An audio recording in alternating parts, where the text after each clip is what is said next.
The EMS just pronounced her deceased. Oh my God. Welcome to CSL TV, and I just hope you guys are having a beautiful, blessed day. Now, if you're new to the channel, this is just a review, a reaction, as well as an informational channel. Hopefully the informational part help you and someone out, and we pretty much just gonna watch some videos and talk about it. And if you've been rocking with me, I just gotta say, hey, thank you so much for rocking with your boy. You could be somewhere else watching these videos, but you're right here at CSL TV watching them with me. So with that being said, I just hope you guys are having a beautiful, blessed day. And you already know what we about to do. Let's get it. This crime offends human decency, it offends human dignity, and it offends the human community. It really does. When someone loses their life needlessly, it's tragic. It really is. It's tragic for family and friends and community. When life is taken by from a person in the fashion that it was in this case, where the victim's remains are cut up and packaged in containers, it's difficult to identify a human nature in those activities. It really is. It's very troubling. At this time, given all the factors that I have to consider, it's the decision of this court and the judgment of the law that Ms. Shabusiness be sentenced as follows. As to in 22 CF 363, count 1, that's the first degree intentional homicide as a repeater. That's a Class A felony. I'm going to impose life imprisonment without the possibility of extended supervision. I believe that's appropriate in light of the findings that I've already made. As far as count 2, mutilation of a corpse as a repeater, a Class F felony, I'm going to adopt the recommendation of the pre-sentence investigation writer, 7.5 years of initial confinement followed by 4 years of extended supervision. That'll be consecutive to count 1. As far as count 3, third degree sexual assault as a repeater, Class G felony, I'm going to impose 3 years of initial confinement followed by 4 years of extended supervision. That will be consecutive to count 2 and count 1. And I'm going to require no contact with the victim's family,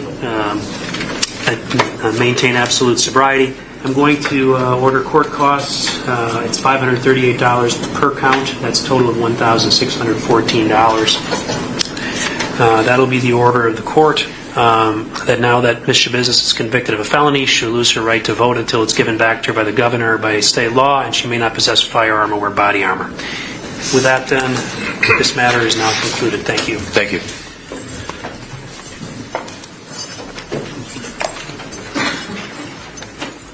Now this lady crazy. They said she is a repeat. So if she's a repeat of this stuff that they saying she did, bro, why was she even out the first time? And she looked fairly young. You know what I'm saying? So, oh man, these people and this new dating stuff nowadays, it's just so crazy. You never know what somebody's intentions is. People up here robbing, eating, killing, fucking storing body parts in container for later supper. You know, it's just, oh man, these people. This story out of New Mexico is upsetting, and heads up, this might be hard to watch. This body cam picks up about 2 hours north of Santa Fe, where police are responding over a 13-year-old girl who had been shot inside of a house and dragged outside. She still has a pulse, bud. Police on the scene try to figure out what happened. 4 young people had been hanging out, and at first, cops are told there had been a drive-by shooting, but one of the people in the group soon tells a cop that a 14-year-old boy had shot the teen girl. He points it at her, and she wants to go like take it away from her face, right? All of a sudden, you just hear a boom. I look, and I see her fall to the ground. Next thing you know, she starts to bleed. So he shot her in the face with the handgun? Yeah. One of the teens then tells a cop the drive-by story was fake. He made that story up whenever he shot her and took her outside. The 13-year-old girl is soon pronounced dead, and the cops tell her dad on the scene. The EMS just pronounced her deceased. Oh my God, man. So, He's gone. What? He's gone. No! Police then speak to the dad of the teen who allegedly opened fire, who cops say refused to come out of the house for 30 minutes after they arrived, and later repeats the drive-by story told by his son. Did he say who shot the girl? He said a black SUV.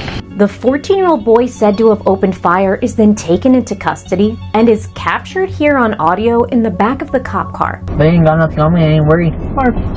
They ain't got nothing on me, so I ain't do nothing. Police then confront his father. There's a lot of guns in that house, right? And none of them are secured? Most of them are secured. I have a few that are out. You have a few that are out. Okay, with that right there, you have your hands, put your hand on your back. The dad is placed under arrest under Benny's Law, a New Mexico gun safety law that went into effect in June that allows for gun owners to be prosecuted if a minor gets a hold of their gun and shoots someone.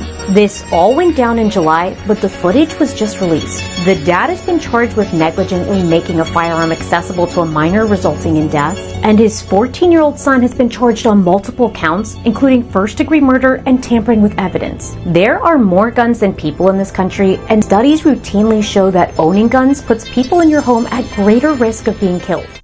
In the city, state, world, country, there is more guns than people.